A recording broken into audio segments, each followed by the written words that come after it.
Ninguém fala do dinheiro que se gasta com futebol. Ninguém fala do dinheiro que se gasta com bebida, que se gasta com cigarro, que se gasta na devassidão. Mas na hora que tu dá a festa, na hora que tu dá dízimo, meu irmão. A direita não fala dos 3 milhões que foram depositados na conta pessoal do Bolsonaro. A direita não fala dos 61 milhões que Daniel Vocaro destinou para Flávio Rachadinha. A direita não fala dos 500 mil de mesada que era dada para Ciro Nogueira. A direita não fala dos milhões roubados do Banco Master envolvido com a igreja Alagoinha. Por que não fala, Silas Malafaia? Não fala porque tu é hipócrita. Tu não fala porque tu é um falso profeta. Tu nunca foi pastor. Lula odeia os cristãos? Porque as igrejas têm que cuidar da fé e da espiritualidade das pessoas e não cuidar de candidatura de falsos profetas ou de fariseus que estão enganando esse povo inteiro. É o mesmo que o Malafaia e esses pastores picaretas já estão tratando como o alecrim dourado. Essa gente não aprende. As pessoas estão deixando de frequentar as igrejas por conta desse tipo de coisa. Da onde já se viu usar o altar de Deus para fazer campanha eleitoral? Essa gente vai perder de novo. Utilizaram a fé em 22 e perderam. E dessa vez não será diferente. Estão brincando com as coisas de Deus. Eu, quando quero conversar com Deus, eu não preciso de padre ou de pastores. Eu posso me trancar no meu quarto e conversar com Deus quantas horas eu quiser, sem pedir favor a ninguém. O Malafaia pulou o Flávio Bolsonaro com a delicadeza de um trator e escolheu o Nicolas Ferreira. Silas Malafaia disse em um podcast que nenhum dos filhos do Jair Bolsonaro deve assumir o legado político do ex-presidente. E o nome que ele apontou foi outro, Nicolas Ferreira, deputado federal do PL de Minas. Traduzindo, Flávio Bolsonaro estava ali, com sobrenome, mandato, pose de herdeiro e currículo de filho do mito. Mas o Malafaia olhou para a partilheira da família Bolsonaro e falou: tem nada melhor no estoque, não? Porque a política não é inventário de família. Não basta o pai sair de cena e o filho pegar a coroa, o gabinete e a senha do Wi-Fi do bolsonarismo. Tem que ter voto, carisma, base animada e força no eleitorado evangélico. E é justamente aí que o Flávio se complica. Ele quer aparecer sucessor natural. Só que um dos pastores mais barulhentos da direita está dizendo, na prática, que o futuro talvez esteja em Nicolas Ferreira. Isso não é pouca coisa. Malafaia não é um tio aleatório do WhatsApp. Ele fala com uma parte importante da base evangélica que o bolsonarismo sempre tratou como curral eleitoral. Enquanto isso, o PT também está conversando com o público evangélico. A Janja lançou uma carta para eles e apareceu defendendo o diálogo com as mulheres religiosas. Ou seja, a disputa agora é por quem fala com esse público. E Flávio, que queria entrar como príncipe herdeiro, tá parecendo aquele parente que chegou na festa achando que ia sentar na cabeceira e descobriu que ninguém guardou a cadeira. O bolsonarismo sonhou com uma sucessão de pai para filho. Malafaia respondeu: calma, Flávio, nem no nepotismo você tá liderando. Se você gostou desse vídeo, compartilhe, deixe seu like, se inscreva no canal. Até a próxima. Pessoal, Malafaia acaba de abandonar Flávio Bolsonaro. Ele viu Flávio Bolsonaro derretendo nas pesquisas e falou no podcast que o candidato dele nunca foi o Flávio Bolsonaro, que nem conhecia o Flávio nem os irmãos. E o candidato dele sempre foi o Bolsonaro e o Tarcísio de Freitas. Eu vou rodar o vídeo para vocês, porque, bom, se ele fala que o Flávio Bolsonaro nunca foi o candidato dele, por que ele chamou o Flávio Bolsonaro e abençoou o Flávio Bolsonaro lá dentro da igreja dele?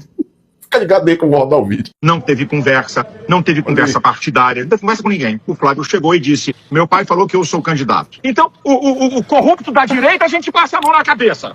E o corrupto da esquerda, a gente arrebenta. Que princípio de caráter nosso? Não, não faz não, porque aí a gente vai fortalecer. Como é que é? Olha. Não, eu sempre fui muito chegado a Bolsonaro e a Michele. Aos filhos, não. Eu nunca tive relacionamento chegado. Nem com Carlos, nem com o Eduardo, nem com o Flávio. Eu nunca tive relacionamento chegado com eles, para ser bem honesto. Eu tenho certeza absoluta que o pastor Silas Malafaia agora vai se jogar pro lado do Nicolas Ferreira, junto com a dona Michele Bolsonaro e mais o Tarcísio de Freitas. Aí vem com esse papinho aí, porque ele sabe que o Flávio Bolsonaro, ó, tá até o pescoço atolado. Bosta. Então eu pergunto pra vocês, dá pra acreditar no pastor Silas Malafaia? Ele é que nem veleiro. Pra onde o vento estiver mais forte, ele vai. Tamo junto aí. Dias atrás, eu fiz um vídeo com uma crítica explicativa à ideia de maioridade penal. Eu usei exemplos de prisões especiais de Bolsonaro e Daniel Vorcaro e também citei os filhos de Bolsonaro envolvidos em crimes pelos quais nunca pagaram. O tratamento é claramente diferenciado. Vários comentários surgiram dizendo que eu esqueci de falar de Lula, que foi preso também numa cela especial em Curitiba. Mas é que, gente, as situações são absolutamente diferentes e eu vou explicar os motivos, os pontos que levam a essa diferença. Número 1. Lula foi preso numa cela especial porque isso está determinado em lei. O Código de Processo Penal diz que determinadas autoridades, quando presas, têm direito a uma prisão especial, como a que Bolsonaro, por exemplo, também teve quando estava no sistema carcerário. Inclusive, a cela dele parecia mais uma casa, era ainda maior do que a cela que o presidente Lula ficou. E veja bem, eu não sou a favor dessa regra. Autoridades têm conhecimento maior de leis do que um cidadão comum. Por isso, deveriam ser responsabilizados com maior rigor do que o resto da sociedade. Mas essa é a lei hoje. Portanto, a defesa do Lula não pediu para ele nada do que estivesse fora do alcance legal. Bolsonaro, ao contrário, hoje está preso num verdadeiro resort. Diz que está doente, mas um cidadão comum doente preso estaria dentro de um hospital de custódia. Número 2. Daniel Vorcaro não é uma autoridade, ele é um preso comum. Ele era banqueiro. Poderia ficar numa cela normal, ainda que reclamasse de limpeza, de condições, etc. Poderia ficar sozinho, sim, a título de segurança pessoal, mas não vejo outra justificativa para que ele fique numa cela especial. Número 3.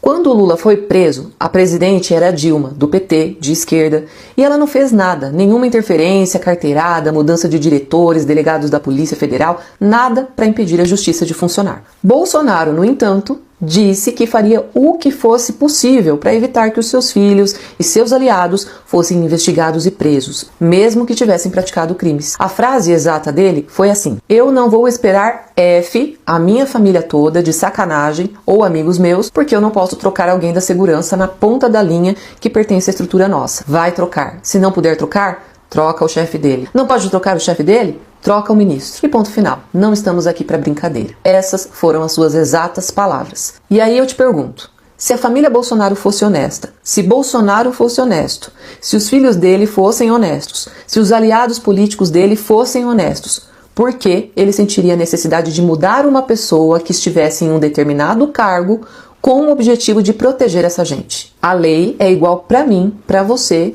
para eles. Eu não estou praticando delitos, por isso eu não ligo para ninguém que seja na função de delegado. Eu não preciso colocar um amigo meu nessa função para me proteger. Mas vamos supor que o Bolsonaro não tivesse dito isso. Vamos supor que a gente não ouviu e nem assistiu o Bolsonaro dizer isso naquela reunião com seus ministros. Vamos supor que as diversas, não apenas uma, mas as diversas trocas de autoridade que ele fez em seu governo, que elas tenham sido normais, dentro de necessidades técnicas e que não tivesse nenhuma pessoalidade. Isso é possível. Vamos nos colocar então numa posição de plena confiança. No entanto, a Polícia Federal descobriu a gravação de uma reunião na qual estavam presentes Jair Bolsonaro, seu ministro Augusto Heleno, Flávio Bolsonaro e sua advogada, na época em que o Ministério Público tinha denunciado Flávio pelo esquema de rachadinhas lá no Rio de Janeiro. Nessa gravação, essas pessoas conversam sobre formas de blindar Flávio Bolsonaro da justiça. Conversam sobre o uso da ABIN, Associação Brasileira de Inteligência, para blindá-lo. A PF conta que a ABIN foi usada para realizar ações clandestinas de monitoramento de auditores da Receita Federal que fizeram um relatório que deu base à investigação contra Flávio Bolsonaro. E essas ações foram realizadas entre 2019 e 2021 sob as ordens de Alexandre Ramagem, que era diretor da ABIN. Então, não há apenas indícios de que Bolsonaro blindava os filhos usando o próprio Estado. O Bolsonaro nunca disse que os seus filhos poderiam ser investigados, ele disse o contrário. Ele disse e declarou que ia protegê-los. E ele realmente fez isso. Protegeu eles não de criminosos, mas da polícia, da justiça. Eles podiam praticar crimes se quisessem, só não podiam ir presos, pagar por esses crimes. Essa é a enorme diferença entre o caso de Lula, o governo de Dilma que não o protegeu, e Bolsonaro, os filhos, os aliados que agora, como parlamentares, querem criar leis para colocar na prisão comum os jovens pretos e pobres de 16 anos que eventualmente furtem chocolate, celular, bolsas. Não que isso não seja ruim, mas o que é mais terrível? O jovem pobre e marginalizado que tem sonhos e furta o nosso celular, ou um adulto barbado, formado em direito, eleito eleito deputado estadual, contratar funcionários fantasmas em seu gabinete e, com a ajuda de um amigo do pai, desviar dinheiro público, lavar esse dinheiro em loja de chocolate e depois comprar dezenas de imóveis em dinheiro vivo. Porque são pessoas assim que hoje estão te fazendo odiar o presidente Lula e brigando para aprovar uma lei que prende jovens de 16 anos que furtam celulares para serem recrutados pelo crime organizado dentro de prisões desumanas. É muito fácil cair no papo de gente com esse discurso. Basta ficar emocionado com suas frases prontas e vídeos tolos. Difícil é pensar sozinho, mas eu tenho absoluta certeza que você consegue. Eu queria só adicionar um contexto de uma outra questão também, que foi em março de 24, de um empréstimo do Daniel Vorcaro, a cunhada do senhor, a Bianca, valor estimado de pelo menos 22 milhões. O senhor tinha conhecimento desse empréstimo? O senhor chegou a pedir dinheiro para ele e o senhor já o conhecia nesse momento? Quando você precisa de um empréstimo, você procura quem? O gerente do banco. O banco, não é? O gerente. E a minha cunhada, que representa os negócios do meu sogro, procurou um banco. Ela procurou. O banco estava legal à época, podia operar. Ela tinha o crédito para poder fazer. Foi uma operação legal. Não tem legalidade de nada. O senhor não interveio de novo? Não tem legalidade de nada nisso. O senhor chegou a intervir? Não tem legalidade. Porque a gente tem uma apuração. Não tem legalidade, Murilo. Sim, mas a gente tem uma apuração. Não vou falar mais do que isso. A gente tem uma apuração que o senhor pediu ao Vorcaro pelo WhatsApp que liberasse esse empréstimo para a empresa da sua cunhada. O senhor confirma essa conversa? Deixa eu te dizer, Murilo, o empréstimo é legal.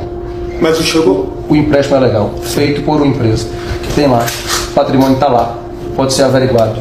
Tem laudo de avaliação, que o terreno inclusive vale muitas vezes mais do que o que foi contratado, e ele tinha uma instituição que estava operando dentro das regras e leis do país. O senhor chegou a pedir a ele? Então está dentro da legalidade. Sim, mas o senhor chegou a pedir a ele que liberasse o empréstimo? Murilo, empréstimo tem critério para ser liberado. Sim, mas... E a instituição dele estava legal. Sim, mas... Você não vai conseguir arrancar de mim uma declaração que eu pedi, que eu não pedi. Se você tem apuração, você divulga a apuração. Eu não vou confirmar a informação aqui, eu não tenho a obrigação de confirmar isso. Só para registrar, Murilo, o empréstimo está sendo pago pela empresa, tá? Não tem coisa errada nisso. E aí, o que você acha? Hugo Mota pediu ou não pediu o Daniel Vorcaro para liberar esse empréstimo? Que ele tá insistindo que é legal e tal, né? Mas ele não quis responder se ele fez a solicitação direta ao banqueiro. Por que ele não quis solicitar? Por que ele não quis confirmar se ele pediu ou não, já que o empréstimo é legal? Não sei. Se você gosta desse tipo de conteúdo, aproveita. Já segue aqui o meu canal. Ciro Nogueira diz que estava às ordens de Daniel Vorcaro.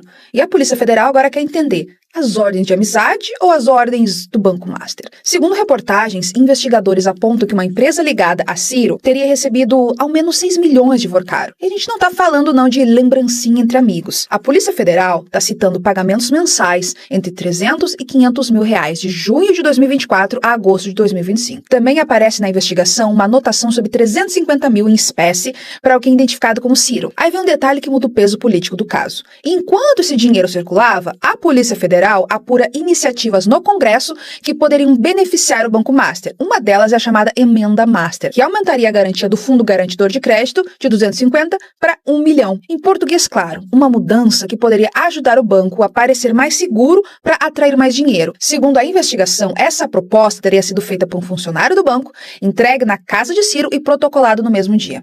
A defesa do Ciro, claro, nega qualquer irregularidade, mas politicamente a explicação ficou clara. Se era só amizade, por que tinha dinheiro mensal, proposta sob medida, até pedido para trocar envelope com marca do banco? Amizade com banqueiro é uma coisa, agora banco entrando pela porta dos fundos do Congresso é outra bem diferente. Se você gostou desse vídeo, se inscreva no canal, compartilhe, deixa seu like, até a próxima. Pessoal, o senador Cleitinho sentiu. Ele tá desesperado. Por quê? Porque a gente sabe que ele assinou aquela PEC da extrema-direita, que é da flexibilização 7x0. Ou seja, ele é contra o fim da escala 6x1, da PEC 5x2. E hoje, não sei se foi hoje, mas esse vídeo chegou para mim agora, ele confronta um juiz dentro do restaurante e fala o seguinte, que esse juiz recebe sem trabalhar. Cara, eu não acreditei muito nesse vídeo, não. Que inclusive algumas pessoas ali até bate palma, né, pro Cleitinho. Olha, você tá certo, né, tem que colocar para cima mesmo. Só tem um detalhe, Cleitinho. Quem pode colocar para cima de algum magistrado não é você, é o STF. Eu vou rodar o vídeo dele, depois eu vou mostrar para vocês que para mim tudo isso aí é ONU. Presta atenção aí. Não. Vossa Excelência, né, juiz, que tá... Não, eu não tenho medo do senhor não, viu? Tem sim. Você pode não tenho medo de você, sabe? Eu tô mostrando pra população brasileira que tá lutando com o fim da escala 6x1. Esse senhor aqui tá afastado do cargo aqui por irregularidade. Não tem medo, pode entrar com você. Não tem medo de você. Nem eu você. Viu? Só pra dar um recado pra você que eu vou acabar com esse privilégio seu. Você tá afastado recebendo 40 pau por mês, um monte de irregularidade. Eu vou acabar com esse privilégio seu. Você é público, rapaz. Você é público. Você humilhou um monte de gente de dignidade aqui. Eu vou acabar com seu privilégio. Você vai ficar mamando a treta do Estado, se à toa não, rapaz. Viu? E pode processar. Entra na fila. Cara, eu acho que esse vídeo aí é migué. Por que cobriram a cara do juiz? Cara, é por isso que a gente deve questionar as coisas. Desde quando o Cleitinho tem poder para poder caçar algum magistrado? Quem é responsável por isso? Eu vou mostrar para vocês. Porque esse sim pode ir atrás de um juiz e suspender penduricalhos e pagamentos indevidos. Deixa eu mostrar para vocês quem é aqui. Fica ligado. Sabe o que eu acho engraçado? Ele ainda fala assim, olha, pode me processar, entra na fila. Lacrador, pô, lacrador. Disse que era a favor, né, do trabalhador pelo fim da escala 6x1. Aí depois assinou ele, Romário e os demais senadores, assinaram a PEC da flexibilização. Porra, Cleitinho, cara. E ainda tem ali, né, um pessoal que fica aplaudindo. Olha, rapaz, Cleitinho. Malandro é malandro, cara, mané é mané, só que com a gente não. A gente aqui questiona. Os únicos que podem, né, e tem o poder para poder investigar algum juiz, algum magistrado, desembargador, são os ministros do STF. Olha aqui, ó. Esse aqui sim. E aí o Cleitinho quer pegar carona. Não, eu, sabe, vou te caçar. Vai caçar nada, cara. Tu tá queimado. Deixa de ser mentiroso. Ainda usou 1 quilo de carne para poder enganar o trabalhador. E tem um otário que vai votar nesse cara, pô. Olha aqui, ó. Flávio Dino rompe ciclo da impunidade dos penduricalhos, dos magistrados e de funcionários públicos. Cleitinho é do lado da extrema-direita. Fica ali, né, fazendo jogo duplo para enganar principalmente o mineiro que vai votar nele para ser governador. Vai levar outra lapada, Minas Gerais. Pode preparar o lombo. Curte aí, galera. Tamo junto. Aqui não. Aqui a gente mata a cobra e mostra o pau. E o show do Messi, hein? O cara tá arrebentando. Mas melhor do que o Messi, só os políticos brasileiros que foram para a Copa do Mundo. Veja o caso do Romário, por exemplo. Craque de 1994, fundamental para o Brasil ganhar o Tetra, virou senador, ganha 46 mil reais por mês, trabalha na escala 3x4, simplesmente abandonou o trabalho, foi viajar para os Estados Unidos virar comentarista de futebol e pior, para fazer comentários machistas com a Fernanda Gentil e pago com dinheiro público. Porém, mais craque do que o Romário, somente o Nicolas Ferreira, que além de viajar com dinheiro público, ainda debocha de quem trabalha na escala 6x1. Não, papai, chora. Entendeu? Estou com inveja que eu posso vir de boa, andar no meio das pessoas, entendeu? Assistir um jogo, voltar daqui a pouco pra casa. Aí vocês têm raiva. Vai Messi, vai Argentina, Mbappé, França. Eu quero ver qual é o país do mundo que tem políticos mamateiros como os nossos. Nesse ponto o Brasil é campeão. O Malafaia largou Flávio e abraçou Nicolas. Segundo reportagens, o Sila Malafaia disse que não participou de conversa partidária sobre Flávio Bolsonaro ser candidato. E ainda afirmou que nunca foi próximo de Carlos, Eduardo e nem Flávio. Se isso já não fosse ruim o suficiente pro Flávio, a segunda parte é pior ainda. Dias antes, o Malafaia apontou o Nicolas Ferreira como o futuro da direita, e não os filhos do Jair Bolsonaro. Traduzindo, o Flávio queria entrar na eleição como herdeiro natural do pai, queria sobrenome, palanque, a bênção da família e o apoio da base evangélica. Só que Malafaia fez outro movimento. Ele tirou o Flávio do centro e colocou o Nicolas na vitrine. Isso pesa porque o Malafaia não é um comentador qualquer. Ele fala com uma parte importante da direita evangélica e sempre foi um dos defensores mais barulhentos do Bolsonaro. A leitura política é muito simples. O Flávio está tentando herdar o bolsonarismo pelo sangue. O Nicolas está tentando herdar pela internet, pelo discurso agressivo e pela base jovem da direita. E o Malafaia acabou de sinalizar qual dos dois parece mais útil para o futuro do campo conservador. O Flávio perde força porque deixa de parecer sucessor natural. O Nicolas ganha porque passa a ser tratado como alternativa real. Quando o aliado pula do barco e aponta para outro nome, não é só crítica, é recado de substituição. O Malafaia não vai ter como apoiar o Nicolas para a presidência esse ano porque o Nicolas não tem idade ainda. Claramente não vai apoiar o Flávio. Ele pode vir apoiando outro candidato, como o Caiado. Mas se futuramente o Nicolas vir como candidato, a gente já sabe o que vai acontecer e o clã Bolsonaro que chore. Se você gostou desse vídeo, se inscreva no canal, compartilhe, deixe seu like. Até a próxima. A única coisa que tem pra falar aqui presente de mim é: pegou voo no jatinho do Vocado. Tá com inveja, é? Tá com inveja, é? É por isso que eu gosto de Kenga. Kenga faz o que ele manda. Entendeu? Estou com inveja que eu posso vir de boa. Chupetinha do Vocaro e o Flávio Bolsonaro. De jatinho a rachadinha vem do bolso do aposentado. Pegou Marcou voo no jatinho do Vocaro, tá com inveja, é? Whisky milionário em Nova York, Banco Master e dinheiro da aposentadoria dos servidores do Rio. Segundo reportagens, o Daniel Vorcaro citou Cláudio Castro, ex-governador do Rio pelo PL, numa proposta de delação sobre propina para o grupo político ligado a Castro. Mas a Polícia Federal já vinha seguindo outro caminho, o caminho do dinheiro. Duas empresas registradas no mesmo endereço em Bangu, no Rio, receberam juntas 228 milhões do Banco Master entre 2023 e 2025. Uma delas, a mídia promotora, recebeu 126 milhões. A outra, Metanoien, recebeu 102 milhões. E por que isso pesa contra o grupo de Castro? Porque o Banco Master tinha interesses em negócios no Rio, consignado para servidores, CADAI e Rio Previdência, que cuida do dinheiro da aposentadoria dos servidores estaduais. A investigação também aponta encontros de Castro com Vorcaro antes de aportes do Rio Previdência no Master. Em maio de 2024, segundo a Polícia Federal, o Vorcaro bancou despesas ligadas a Castro em Nova York, incluindo um evento de uísque caríssimo. No dia seguinte, o Rio Previdência comprou 80 milhões em papéis do Master. A defesa do Castro nega tudo, claro, e diz que a delação recusada não tem credibilidade. Mas a versão oficial fica pressionada porque agora não é só uma fala do Vorcaro. É a empresa recebendo milhões, banco buscando negócio público e dinheiro de servidor entrando na rota da investigação. Se isso for confirmado, o caso Master deixa de ser só escândalo de banqueiro e vira o retrato perfeito de como um banco privado tentou comprar o caminho dentro do Estado. Se você acha as informações importantes, considere se inscrever no canal, compartilhar, deixar seu like, comentar para ajudar no engajamento e até a próxima. Tem farinha sobre a mesa, feijão quente no fogão, bucho cheio, fé em Deus e coragem no coração. Lá no rádio da cozinha todo mundo quer escutar as histórias do meu povo que fazem o peito cantar. TV, isso é Nordeste. TV, isso é Nordeste. Mostra a força da roça e o orgulho do povão. TV, isso é Nordeste. TV, isso é Nordeste. No sertão nasce a esperança toda vez que o sol raiar.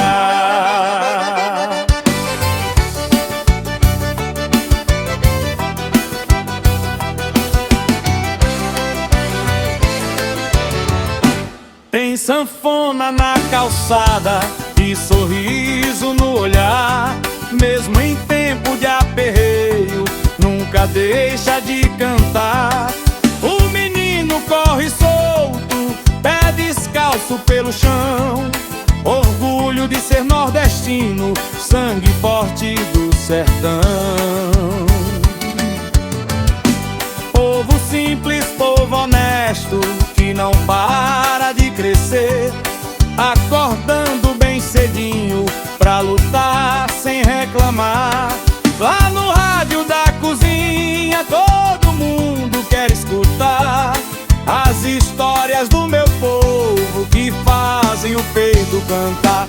TV, isso é Nordeste. TV, isso é Nordeste. Mostra a força da roça e o orgulho do povão. TV, isso é Nordeste. TV, isso é Nordeste. No sertão nasce a esperança toda vez que o sol raiar. E Nordeste valente, minha terra, meu lugar. Quem conhece o teu calor sempre quer voltar pra cá. TV, isso